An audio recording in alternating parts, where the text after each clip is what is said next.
Precious, ladies and gentlemen, Ugandans are not seeking for pity. Ugandans are only seeking to see the world take action against the individuals that have violated their rights for far too long. Those that have abused democracy with impunity should be the starting point. Please sanction these individuals. Sanction General Museveni. Sanction General Muhoozi. Sanction all the police and military officers that are responsible for gross human rights violations. Sanction those commanders. Sanction the judicial officers that have aided criminality through deliberately misinterpreting the law or skewing it. Those that normalize electoral fraud. Those that remand to prison suspects that should actually be sent to hospital. Sanction these individuals because their combined efforts in the last election effectively give autocracy a blank check to rule over the people of Uganda for 5 years. 18 ogwokubiri bulijjo tubadde twogerako nga tubategeeza nti lunaku olugenda okubeerako Geneva Summit Human Rights and Democracy Summit ebaddewo olunaku olwaleero. Amawanga mangi nnyo agabadde gakiikiriddwa abantu ab'enjawulo abalwanyirizi b'eddembe ly'obuntu bannabyabufuzi n'abantu ab'enjawulo era okuva ku makya ebitundu ob'enjawulo oba oyinza ogamba presentations okuva mu mawanga ag'enjawulo obwedda zigenda mu maaso. Wabula oyinza okukkiriziganya nange bw'obanga obadde ogoberera ali n'abadde tagoberera osobola okuzimbira ku kyenkugambye n'ogenda n'okola research esinga ku gye nnyinza okukugamba nti nno okuva olunaku bwe bwakedde bannayuganda bakedde ng'ate balindiridde Geneva Summit olw'ensonga nti nno babadde bakitekedde Robert Kyagulanyi Ssentamu yabadde wa kufeaturinga ku summit eyo era yabadde wa kwogererako ku yo. Ebibuuzo bibadde bingi nnyo engeri gy'agenda okubeera ng'ate apiyaringamu biki by'agenda okubeera ng'ayogerako era ebigambo ku bigambo bye tutandise nabyo ebigambo Robert Kyagulanyi Ssentamu byafundikidde nabyo ng'amaliriza okwogera kwe okukulungudde eddakiika 9 ne seconds ezeeyongeddemu. Robert Kyagulanyi Ssentamu ayaniriza ababadde mu summit bw'atyo n'abajjukiza bye baali boogeddeko mu summit eyaggwa ey'omwaka 2022 olwo nno n'abavuga ate n'abaleeta mu mwaka 2026. Embeera nga bwe yali mu kalulu ebigenda maaso mu ggwanga erya Uganda, akalulu engeri ye gy'alowooza gye kaawangulwamu gy'atakkiriziganya nayo, banne bwakola abali mu makomera n'engeri gye baakwatibwamu n'ebintu ebirala bingi nnyo Robert Kyagulanyi Ssentamu byazingidde mu ddakiika 9 z'ayogedde. Era ng'ebyo bye bigambo ebisinze okubeera ng'ate bidominatinga Geneva Summit for Human Rights and Democracy ebaddeyo olunaku olwaleero ng'abantu ab'enjawulo okuva mu mawanga ag'enjawulo bavaayo okwoleka obutali bumativu bwabwe n'obukulembeze oba n'enkola oba entambuza ey'emirimu mu mawanga eyo gye bava. Robert Kyagulanyi Ssentamu oyinza okugamba nti nno ababadde ku Geneva Summit bayinza okuba nga mu bibanna bajja okujjukira n'okwogerako eggwanga Uganda bayinza obutasobola kulyerabira olw'ensonga si lwakuba nti nno ebyogeddwa mu Uganda embeera eri mu Uganda yebadde esinga okubeera embi naye omukwano ogulagiddwa bannayuganda okwetooloola ensi eno nga bayita ku mitimbagano egy'enjawulo ejja Geneva Summit oyinza okukkiriza nti nno abakulu abaategese bayinza okuba nga n'eddakiika 9 zibadde Robert Kyagulanyi Ssentamu singa babadde balina omukisa okw'amendinga okumwongeramu bandibadde bamwongeramu. Statistically omuwendo gw'abantu abalabye Geneva Summit omulundi guno gweyongereddemu ddala era ne gwekubisizaamu ddala bw'ogerageranya omuwendo gw'abantu abadde ku pages eza Geneva Summit okuva ku website okugenda ku YouTube ate okunoogattako ne YouTube channels ezirwaningibwa okuva mu bulwaningibwa abantu okuva mu Uganda bw'ogattagatta omuwendo gw'abantu abalabye bakunokkiriza mu bukadde n'obukadde ababaddeyo. Tugenda kutunulayo ko tulabe ebimu ku bibadde mu Geneva Summit n'ebyo ebikoleddwa bannayuganda nga balindirira okwogera kwa Robert Kyagulanyi Ssentamu. Wa NRM si wa NRM nti nonye byakulya bwe baje ebiri tebali mutawaana kubanga ndi muna Uganda naye ekisinga obukulu bwe buweereza nsaba mutuyambe mubulira abantu eyo nti ekiri eri si kibi nnyo nga betubadde tukiraga tusaba okubeetondera abafiiriddwa abantu baabwe mu buvuyo buno nga tubabulira tugenda kuleeta eggulu ku nsi ng'ate tuleese geyeena ebbanga lyemmaze mu bagamba bw'olaba ekitambula ng'embaata nga kirya ng'embaata kissa ng'embaata nga kyeringa embaata naye kyekisi mbaata yandibanga mbaata kubanga ebikolwa byekyo kifaananira ddala eby'embaata mu kaseera nno akayise oyinza okugamba nti nsibambi kale abadde ayambadde ya bbulu naye ebikolwa byonna okulangirira ku okw'olunaku olwaleero kuyinza okuba tekwewuunyisizza nnyo ku bantu bamwetoolodde wabula abantu abatunuulira ensonga abamu bagamba nti naye okulaba omusana n'ogenda mu kibiina ky'obadde ovuganya nakyo kirungi nnyo kitegeeza nti ekibiina ekyo kiba kikoze ate ne kikumatiza okusobola okuba nga kikusuuzaawo ebyo by'obadde okkiririzaamu obwavu bw'obadde oyogerako amakubo g'obadde oyogerako n'embeera embi gy'obadde ogenda mu maaso okubeera ng'ate okuutira akadingidi kitwalira ate okubeera nga gavumenti eyo ekoze mu ndabayo n'okkiriza nti nedda bwe nali ndowooza nti amasomero gaali mabi gavumenti eno ekoze nnyo amasomero ne gatereera bwe mbadde ndowooza nti nno embeera eno si nnungi gavumenti eno ekoze bulungi embeera eno n'etereera wabula abantu abasinga ekibuuzo bwe kiri y'engeri omubaka Nsibambi gy'agezaako okukuŋŋaanya abantu n'abayinza okuba nga tebannavaayo na kumukomentingako okusobola okubeera ng'abagattira wamu aleme kugenda yekka wabula n'abalala n'abagattiramu ezo nsonga kwe tugenda okuba nga tutambulira akawungeezi ak'olunaku olwaleero. Welcome.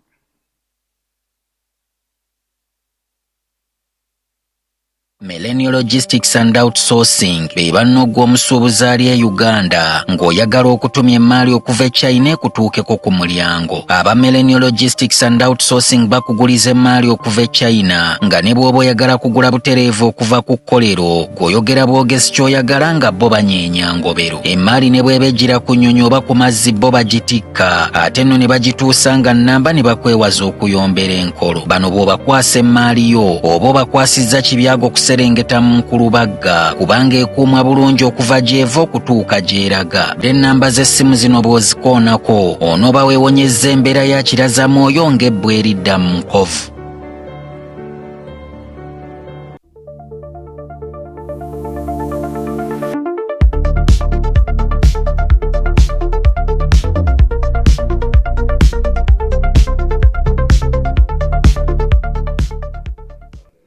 Kusema official na josinzira okubanga atotulaba nkwebaza okubeera nga atotwegasseeko olunaku olwaleero lugambo otya kansubira nti n'otambula bulungi bitambula bulungi byonna gy'oli kwebaza okubeera nga ate olayikinze vidiyo zino yongera okugirayikinga okusobola okuba nga ate ogiwa obulamu eyongera okutambula n'okusukkawo wano weeri yongera okukomentinga kituyambako okumanya kiki ky'olowooza ku biba bitambudde ate bw'otulaba ebbanga eriweerako ddala tukwebaliza ddala okubeera nga ate otwongeredde ddala obudde n'amaanyi okusobozesa ebintu bino okwongera okuba nga ate bitambula. Tuyingiddewo leero tuzze essaawa zino olw'ensonga nti nate tubadde be twakwasaganyiza mu misana awo ndozi era mwabirabye naye tukkiriza nti era obudde bwe tujjiddemu bijja sigala birungi ojja kusobola okuba nga ate wekkaanya ensonga zino nga bwe ziba nga zitambudde.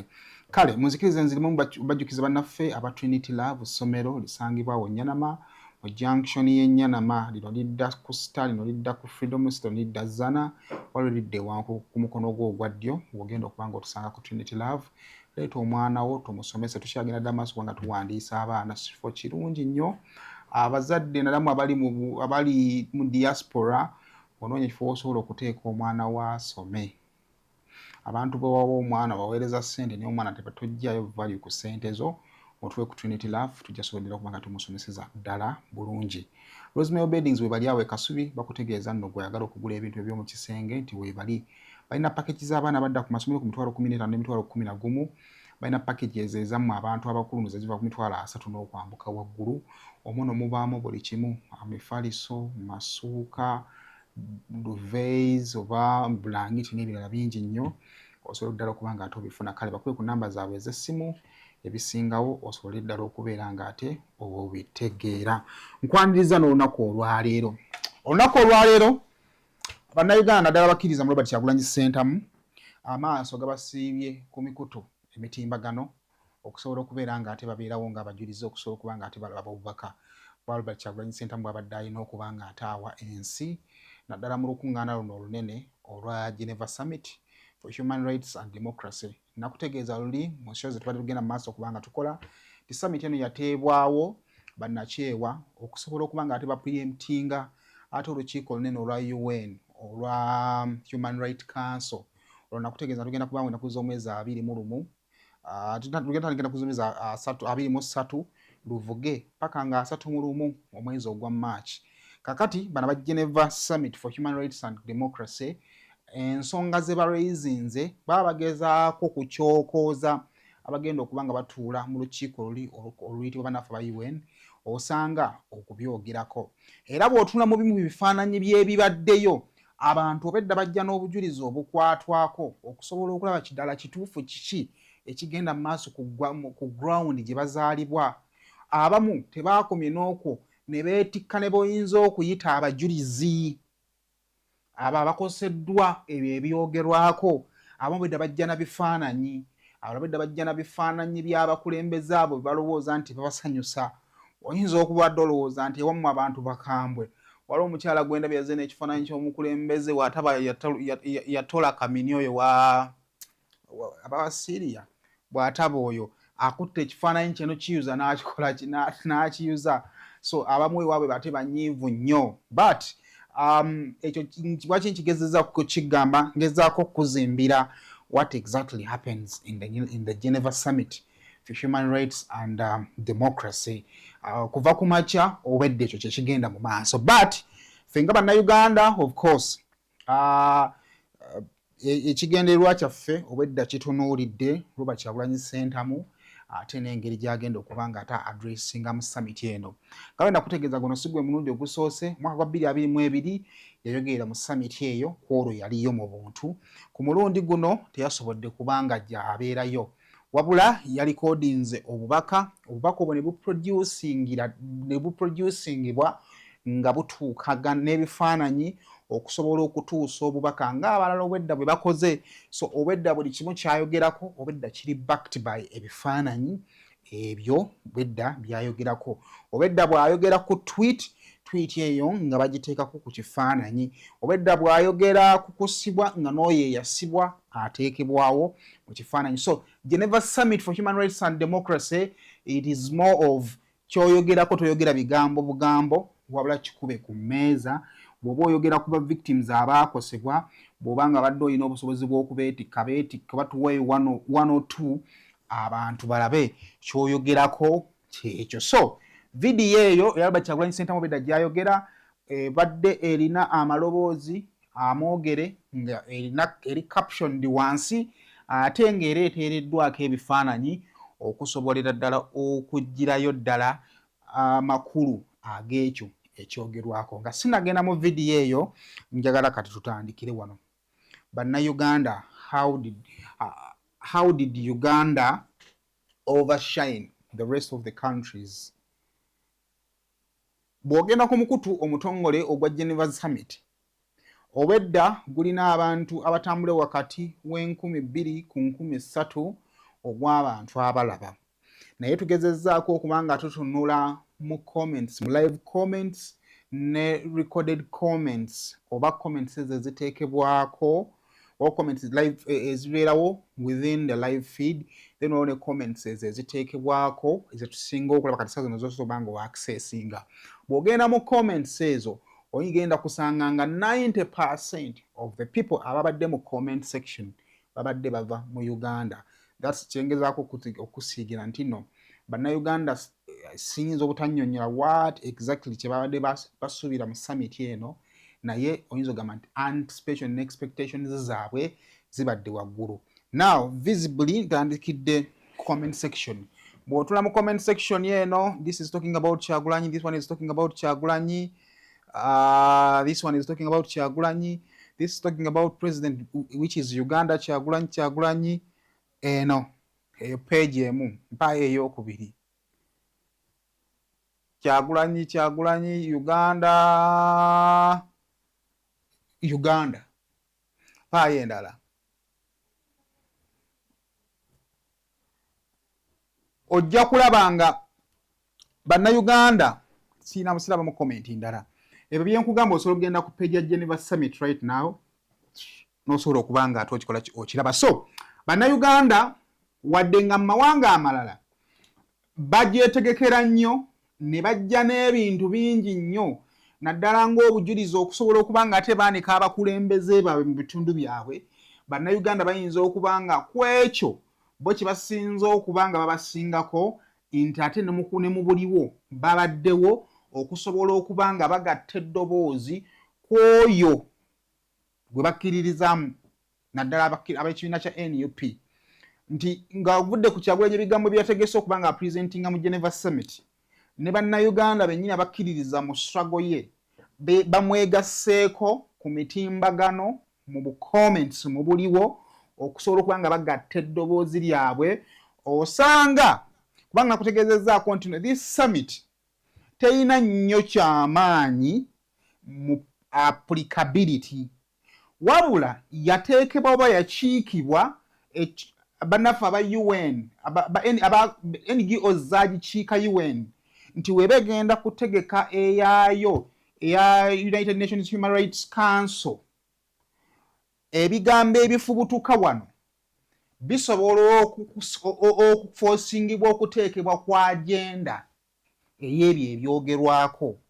Kaakati kitegeeza nti nno bw'obanga omukulembeze abaddeyo ng'ono omukyala naye ate abantu be maybe ne batabeera bangi mu comment oli ayinza okwanguwa okukirubbishinga nti naye nga tetulaba support nga tetulaba backup.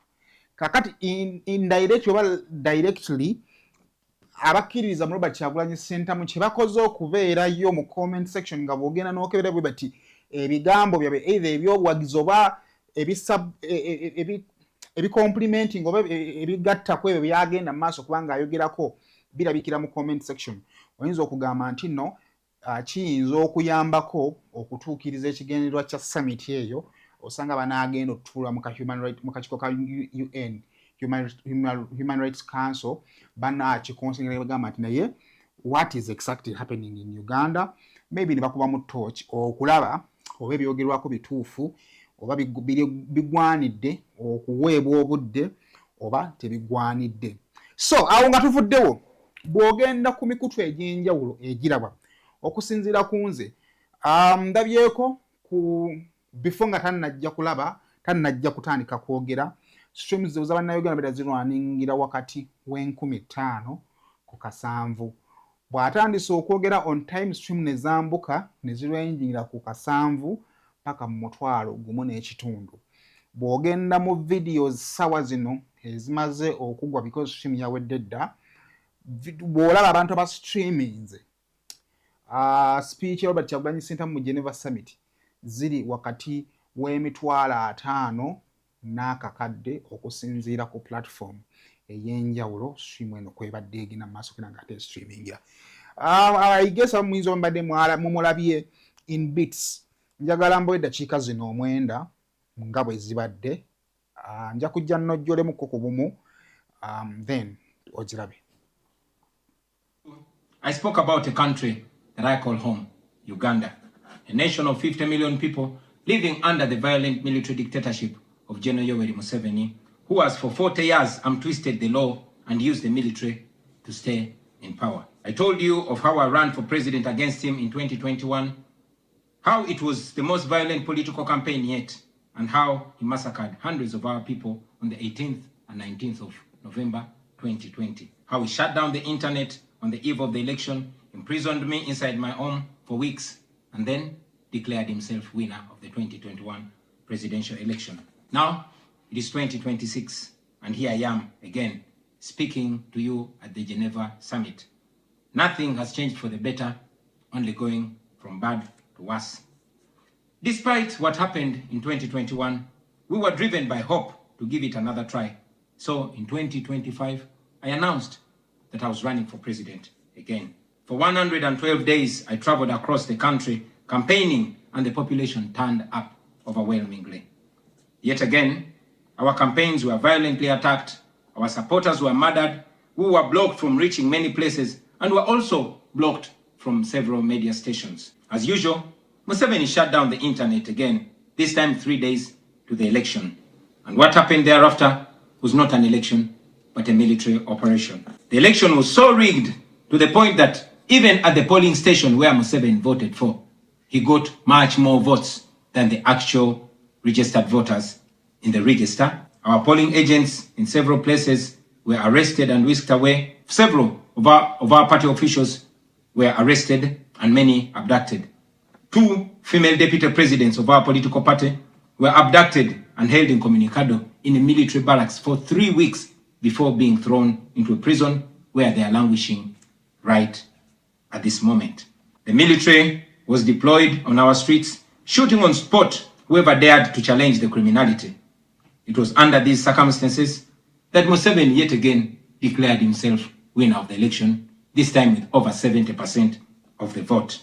Right now, I'm speaking to you while in hiding. This is because as soon as the election was finished, Museveni's son, who is also chief of the Ugandan military, issued an order to take me to him, dead or alive.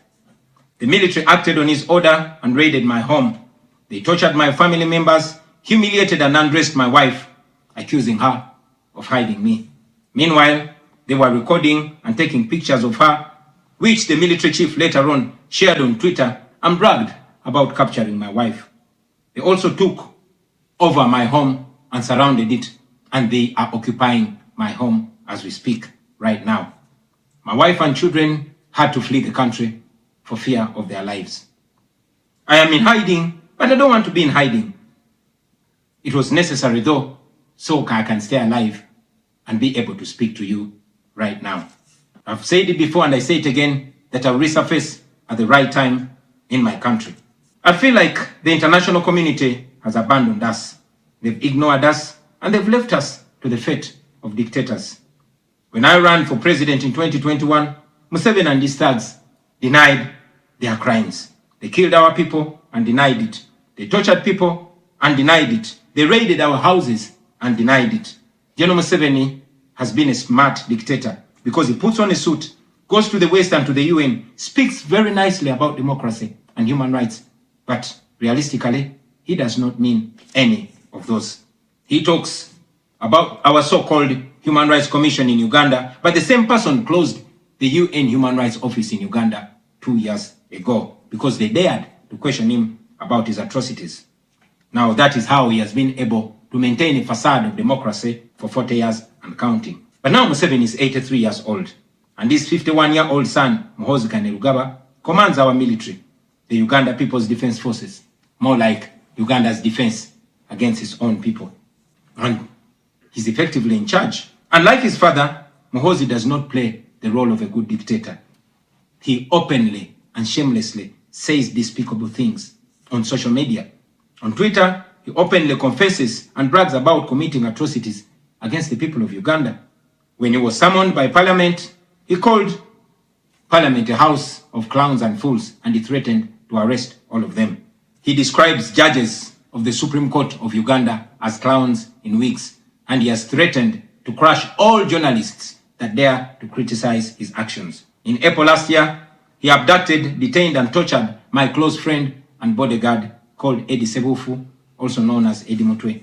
He later on posted on Twitter naked pictures of Eddie, boasting that Eddie Mutwe was in his basement learning Museveni's mother tongue, Runyankole. Last month, he bragged about killing 22 of my friends, and he said that he's praying that I am the 23rd person for him to kill.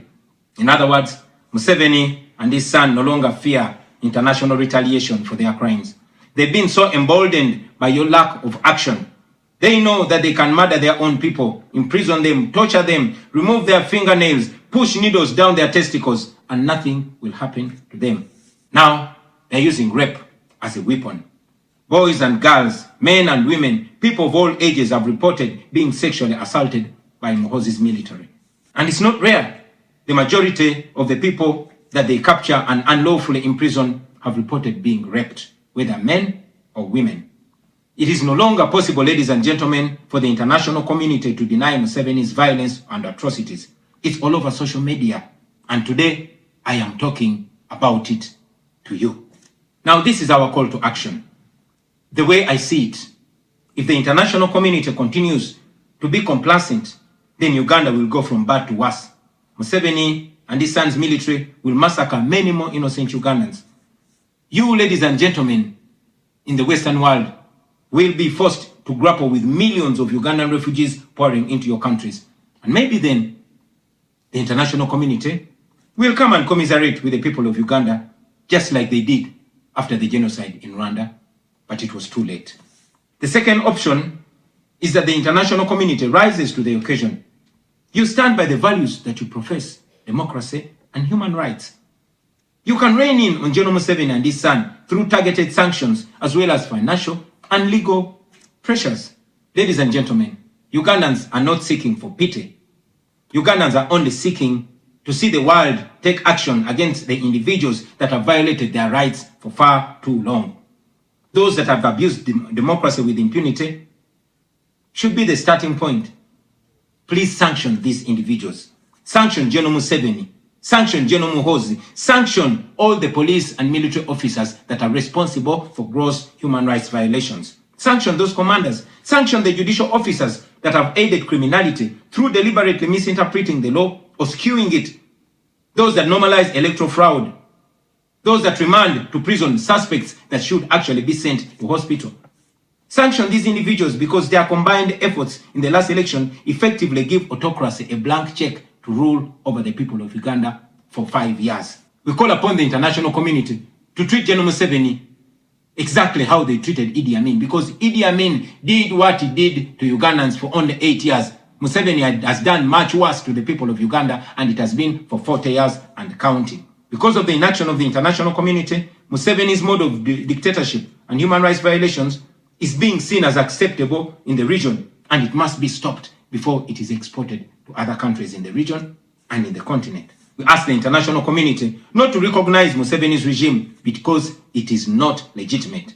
Please terminate any forms of cooperation with this government because he is not legitimate. On our end, as the people of Uganda, we are committed to non-violent means of changing our country, non-violent means of putting an end to this 40-year-old dictatorship.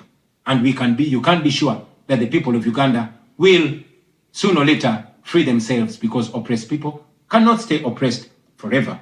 With your help, friends, with the help of the international community and development partners, we can change our country. We can liberate Uganda before it is too late.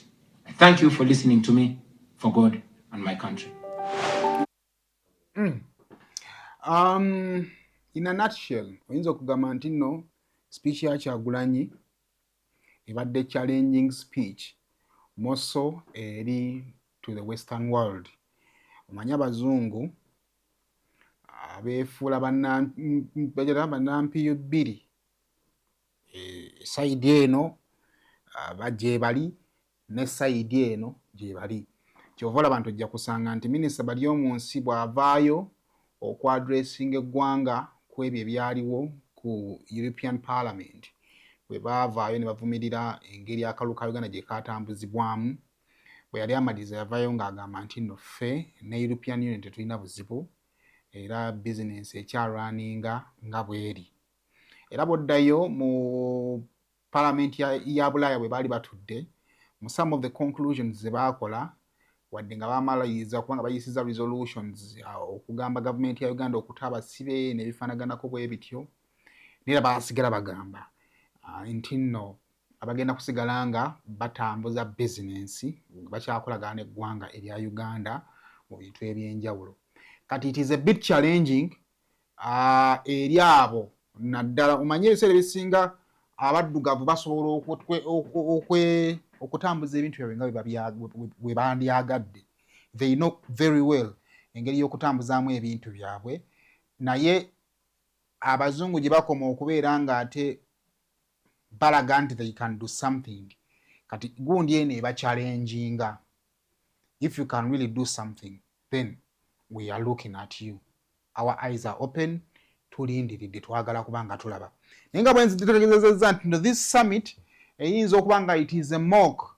The serious paper is yeryetu etuuzibwa bannaffe aba UN.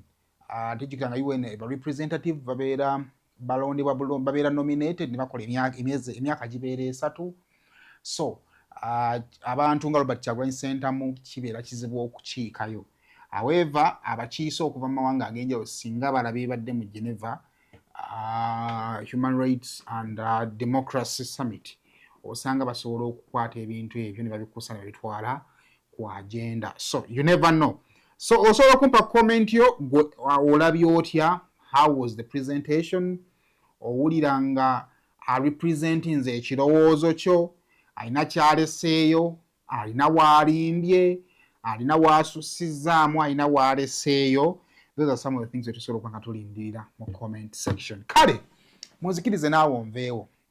Kakati omubaka w'e Mawokota South amanyiddwa nga Nsibambi emabegako awo yakuubako olubu lw'ekigere mu State House era bw'atyo yagenda ne banne bangi nnyo okuli yaliko omubaka w'e Kawempe North kati nga yali ayagala ate ekifo kya meya wa Kawempe ne muganda we yali ayagala ekifo ekye Makindye West n'abalala bannyo Kabuusu Moses naye nga ono ye mwenye yali abakulembeddemu. Mu bigambo bye yatutegeeza nti nno abadde asisinkananga omukulembeze w'eggwanga guno si gwe mulundi ogusoose wabula mu kwogera kwe yatutegeeza nti nno okwawukanako n'emirundi gy'abadde asisinkananga omukulembeze w'eggwanga ku luno omukulembeze w'eggwanga abadde ku budde okwawukana ku budde bw'abadde ng'abawa.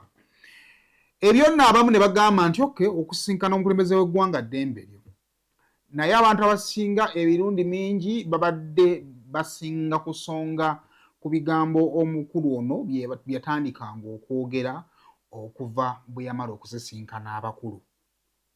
Omwo kati naddala nga bali kumanyi buli w'obeera nga olina enzikiriza olumu enzikiriza eyo there are things that are expected of you ng'olina enzikiriza gy'ogwamu.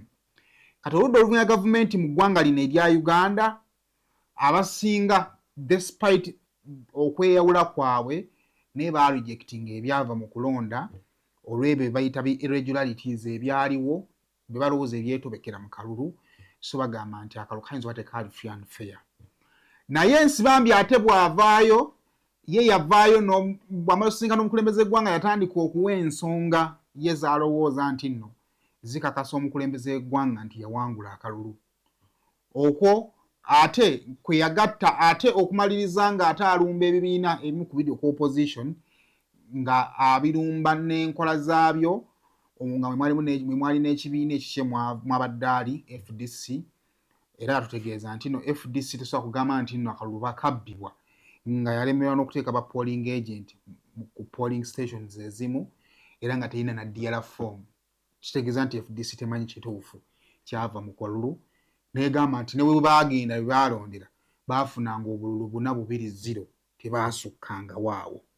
Kino nno kyaleetera banne bali mu struggle ne batandika okugamba nti naye omukulu ono nga tulabanga atambula ng'embaata nga tuwulira ssanga embaata temulowooza nti wadde omutwe gwandibanga gwakamyu naye nga mbaata. So olunaku lwayinza okuluza nti badde baptism day finally amaze n'akaminga clean. But mu bigambo bye byayogedde nze ebisinze okukapturinga attention yange bibadde bigambo bya speaker. Speaker agambye nti ebimu ku kye nasinga okwagala kuwakkiriza nti nno akalulu wawangulwa kitegeeza nti wakkiriza nti akalulu kaali free and fair.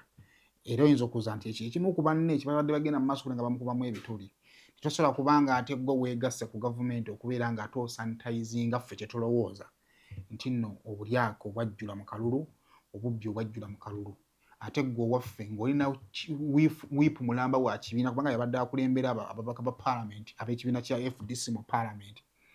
Oluvannyuma Ssemujju okugenda mu PFF bakwata ekifo kya Ssemujju ne bakimuwa aba FDC so yabadde akulembera ababaka ba FDC mu parliament yabadde wiipu waabwe ate era yabadde akulira yabadde amyuka akulira ekibiina kya FDC mu Buganda. kakati nno tagenda kubeera muntu osooka NRM eno eyinza okubanga mu bifo byekyasinze okwagala eri FDC be bamyuka ba pulezidenti wa FDC mu Buganda. Basooka kutwala Betty Kamyatu lyomwe.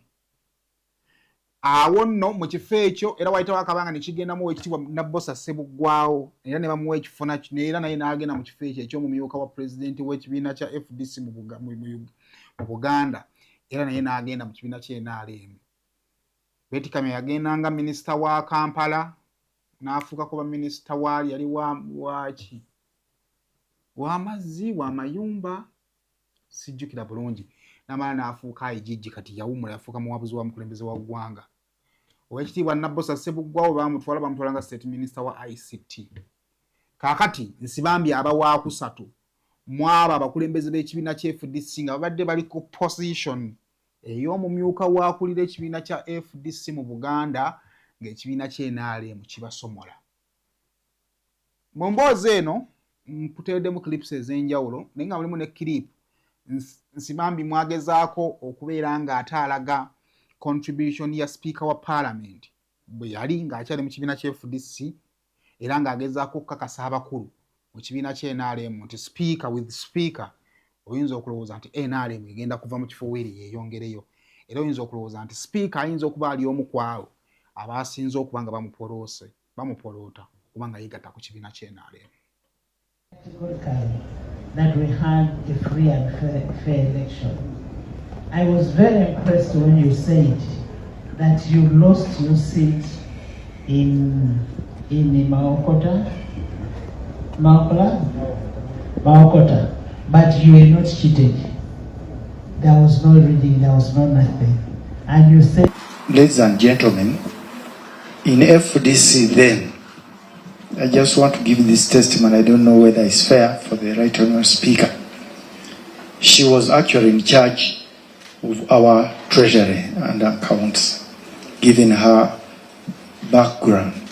But beyond that, she used to fundraise for the party, getting our base on Entebbe Road. Actually, when she left, FDC collapsed. This time round, all the candidates were supposed to be given nomination fees, posters, facilitation, and upkeep, food of agents throughout. No penny was given to any of the agents this time round. So wherever I meet her, I say, Right Honourable Speaker, how did you get, did you have charm to fundraise for a party to a level of competing with state institutions and parties like NRM? So she's a driver. You see what happened in these recent elections. She super striker, a Messi of that form. So I want to also be in a party with such players. We've had 3 parties emerging out of FDC and they have all collapsed because they thought maybe by saying I belong to this party people will come. No. He used to get money for the party. I don't know whether this is also too much revealing. From people you could have to fight to even see them. But instead they were calling her. But please, you also get something here. And we were doing so well. So I would like to thank her for that kind of zeal and drive. And I can assure you, now I'm outside the house. I can assure you, and I would want to request to give all the necessary support to ensure that you have a winning team. NRM. Si wa NRM nti nonye byakulya bwe baje ebintu bali mutawaana kubanga ndi muna Uganda. Naye kisinga obukulu bwe buweereza. Nsaba mutuyambe mubulira abantu eyo nti ekiri eri si kibinyo nga betubadde tukiraki betukiraga. Tusaba okubeetondera abafiiridwa abantu baabwe mu buvuyo buno nga tubabulira tugenda kuleeta eggulu ku nsi ng'ate tuleese geyeena. Ebbanga lyemaze mu byobufuzi ebweru wa parliament ne mu bibiina n'ebbanga lyensomeseza bannabyabufuzi abangi mbadde n'obuvunanyizibwa obw'enjawulo naye nga tugezaako okubuteeka mu nkola naye nga tubuteeka mu nkola enkyamu. Twalowooza ebbanga lyonna nti ebyobufuzi byakusika mugwa na kulwanagana, ekitali kituufu. Constitution ekirambika bulungi tulina obuvunanyizibwa obw'enjawulo okutereeza ebyobufuzi n'eddoboozi ly'abantu. Naye mbadde bameta activist abalwanyizi b'eddembe ebbanga lyonna kumpi emyaka 25, ebibiina ebyenjawulo, emigendo egy'enjawulo okuviira ddala mu reform agenda, walk to work, DP, UID, paka wetutusana ku FDC nenfuna obukulembeze obw'enjawulo. Bwe mbadde mu parliament ne bampa obuvunanyizibwa ku komite esinga obunene, business committee, budget committee, COSASE, infrastructure, physical, kati zonna by'ebitongole ebyenjawulo. Naye ndaba emirimu gya gavumenti gyebadde ekola naye nga tulina obuvunanyizibwa okugitereeza nga tulowooza tusobola gitereereza mu gye bayita defiance oba okuguguba. Tukikoze ne tukikola emyaka n'emyaka nga ate tewali kikuba. Bwe twagenda mu kalulu ne bampa obuvunanyizibwa okuba minisita w'ebyenguudo n'entambula, nembeera nga tenze nampala we FDC mu parliament abaka 31. Twagenza okumaliriza kati FDC erina ababaka 9. Bakama baffe abatukulembera ab'oludda oluvuganya bali mu bantu nga 6 kati bali 4, ate n'entambula yaabwe tetegerekeka okujjako okuleeta obwegugungo obuleese amaka mangi nga gakaaba. Bwe nayogera ne President Museveni nga n'akalulu kanabaawo ne mugamba tutambuze embeera eno bweti, ne tukulembwa ne bannaddiini abalala tubadde mu nkiiko ez'enjawulo nakamusingana emirundi nga 5.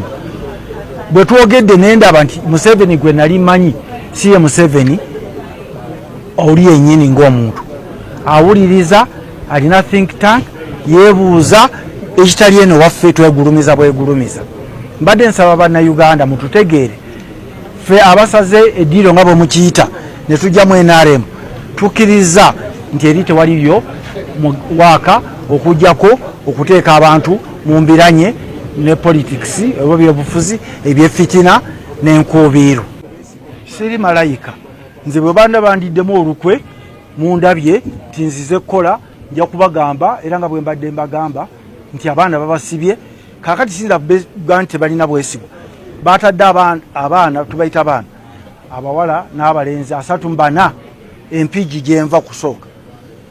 Badde bagera kuta abaana weekend batenda kugwa ka 5 omuli Sauda Madada n'abala listing lina affe ate abaffe owekitiibwa Lukwago ne owekitiibwa Ssenyonyi ne Katana ne bali mwezo ne bempi kati bagenda bulikomera kukomera temukkiriza gavumenti yenenye lwaki abasiba gweno gavumenti eyinza okwenenyeza okusiba. Badde bagenda kuta abalala 72 mu wiiki 2 kakati bana batuliddemu olukwe nga tugati banaye gye tuzze n'abatuliddemu olukwe. Bebaza okutuwagira naddala mu package yaffe eya Go Back to School mutuwagidde naye abantu ne bagamba nti nedda bannange lwaki ate ffe abantu abakulu mutwerabidde munange ne tugamba nedda ffe aba Rosemary Beddings tetuyinza kuva mu bantu baffe ne tubaleetera package y'abantu abakulu okugira omufaliso omunene bwagugwa nga bwogulaba guno 4 ku 6 oba 5 ku 6. Ayagala package ya 4 ku 6 tugenda kugikuwera ku mitwalo 33. Ayagala package ya 5 ku 6 tugenda kugikuwera ku mitwalo 38. Kuno nga kugirako duve bwaguuga omuli pillowcases 2 ne kugirako atera ne suuka ne tukuwerako pair ya fiber nga bwogiraba fiber pillows ne tukuwerako akatimba akafo stand ne tukuwerako esuuka kogendo tandikira munange fe tugamba jangu ku Rosemary Beddings ebirungi tubina ate nga sibyo bino byokka ebintu bye tulina eno package tugireetedde bantu bakulu mitwalo 33 aba 4x6 ate omufaliso ogutavaako lugoye nga bwogulaba mitwalo 38 aba 5x6 omufaliso ogutavaako lugoye ate omulungi ogwa rose form. Tukubireko ku namba z'essimu eziri awo oba mutu whatsappingeko tugenda kubanga ebisingawo tubibabu. Wa NRM si wa NRM nti nonye byakulya bwe baje ebiri tebali mutawaana kubanga ndi muna Uganda. Naye ekisinga obukulu kale eyesimbako kuwa president nza gwali mwaka gwa 2 gumu. I'm not so sure 2 mukaga yakuma. I think yali wa 2 gumu. Kati mugenzi Agre Awori yaliko omubaka wa Samia Bugwe. Muzayimiti bali tebanajjawula mu kufuna North na South.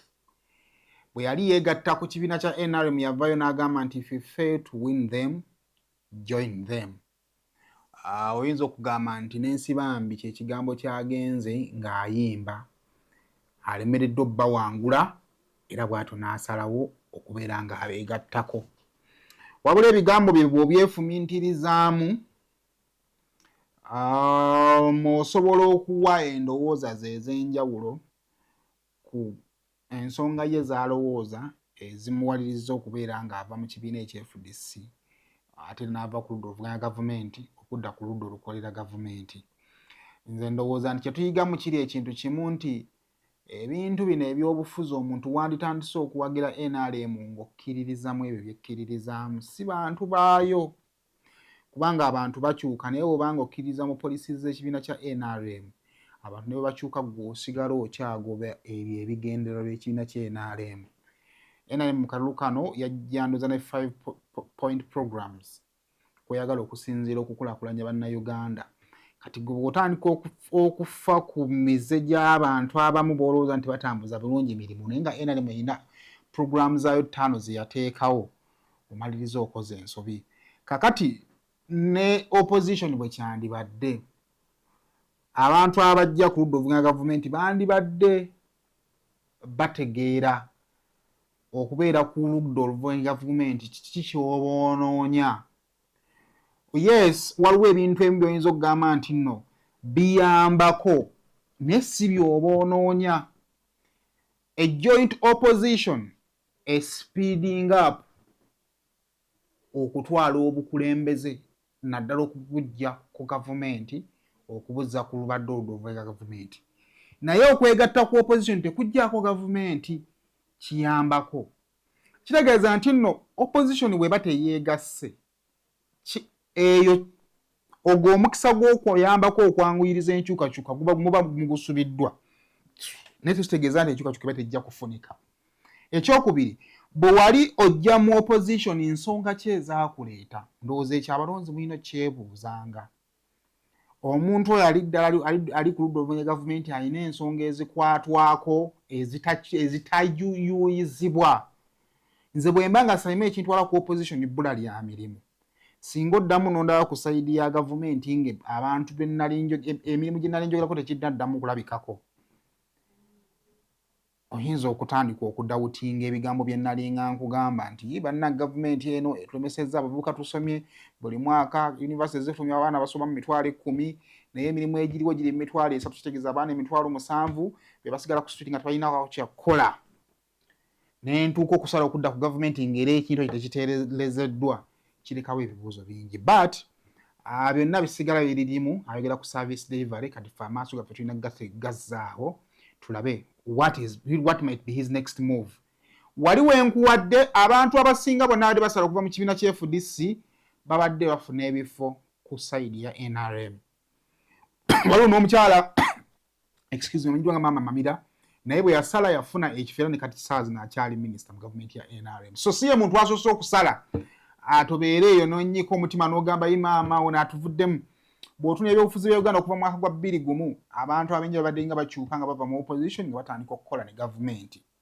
Minisita manya speaker wa parliament saazi ne gutwogerako naye Anita Amongo tannaweza na myaka 10 bukyanga ava ku ludda oluvuganya gavumenti mu kibiina kya FDC. Bw'oyogera ku Thomas Tayebwa amyuka omukubiriza wa parliament oyo naye ali ku ludda oluvuganya gavumenti n'asala nadda mu gavumenti. So abantu buli lunaku bakyuka ne bava ku opposition ne badda mu gavumenti n'abava mu gavumenti bangi tubalabyeko ne bava mu gavumenti ne badda ku opposition. Naye abantu ab'enjawulo benjagala okukulekera abatuwadde endowooza yaabwe ku kyamukulu ono nsibambi okukyuka nadda ku ludda n'ayingira gavumenti. Bye nkulekedde sula bulungi weeraba. Tuzirabye nga yeegasse ku NRM yasazeewo okutandika ekisiibo ekya Ramadan nga yeegatta ku NRM eryo ddembe ery'obwebange. Era kyetuze tugamba nti Mwami Musibambi lekera okubuzaabuza. Wagenza okusisinkana Mwami Museveni ng'oyagala kalimo. Teyasobodde kuyitamu mu kalulu oli awo alina amabanja yetaaga kalimu kuba state minister wano oba RDC oba kisimanyi kyonna tugamba beera mulambulukufu. Teweebuzaabuza nti ate nagenzeeyo okuteesa ku nsonga ez'Abannayuganda ezibaluma kino nakiri abasibe n'ebirala kuganga omulaba yeebuzaabuza nti yagenzeeyo ku opposition n'ebirala naye ng'ekyaddala yagenzeeyo kweteeseza. Kati ekituufu kimaze ne kivaayo. Era abeegaseeko n'aga nti nze ndi ready okukolera ekibiina deployment yonna n'ebirala bwe bityo. Ekyo kirungi nti intentions ze ebiruubirirwa bira kyabaddeko kakitegeerekese nti kyeyaliko byali bibye. Si asoose abantu bangi emyaka egiyise bazze beegatta ku Mwami Museveni naye ng'abamu tebeebuzaabuza nga ye bwabadde yeebuzaabuza nga bakikola mu lwatu nti nze ngenze mbigaseeko. Mungu ayanise omusajja ensi yonna bulijjo gweramamwa empeke naye nga bambi temuli. Olunaku lwaleero mutwe abantu bali mu kufuluma gwoyingiwense n'ogamba abantu balonde omuntu mbuvimba nyiiga nkeretanyi nyiiga kale omwana omuto nkeretanyi ng'akuluma. Bwe yamaze okuva ewa Mwami Museveni ng'ensi emwanise kubamba navuddeyo ne mbagamba wano ekifaananyi ekyo ekyafulumye Musibambi yali tayagala kifulume ne banne bwe baali wabula ab'omu State House be baasalawo okufulumya ekifaananyi ekyo bamwanike era ekifaananyi ne kifuluma. Kati agenza okulaba takyayina wadda ayina ggwa mu fulampeni agiiremu. Musibambi Allah akutuwonyezza ebbanga lyoweerimbise mu opposition. Nze yayogera ekigambo nga yakava ewa Museveni nti tatuwangako budde nga bwatuwadde kati. Ne ngamba ekitegeeza bulijjo ogendayo. Yagamba tatuwangako ebbanga lye tumusinkanidde abadde tatuwangako budde nga bwatuwadde kati. Kumbe ng'omusinkana bulijjo. Naye Allah talyanguzi yakwanise musajja gwe. Yakwanise. Ng'ojjonkedde Kyagulanyi, ng'ojjonkedde NUP. Eyo gy'owunzikidde obukadde bwo ku myaka 6 n'obeeranga wallahi be bana abasajja abakulu Dr. Kasimu na Kibinge be yatugamba omulangira. Naawe nze sijja kutuuka ku level eyo muganda wange. I will never over my dead body. Tukuonye ate abantu bannaye abalonzi ba wansi bano bagezi nnyo. Omusajja ne bagamba aleesa amasanyalaze atemye emiti akoze kino kumbe baakulaba dabba abalonzi be mu kitundu. Ne batuuka okusalawo ne bagamba wadde gwe tulonze si atuukiridde nnyo naye okwewonya oli katulonde ono. Tuzirabye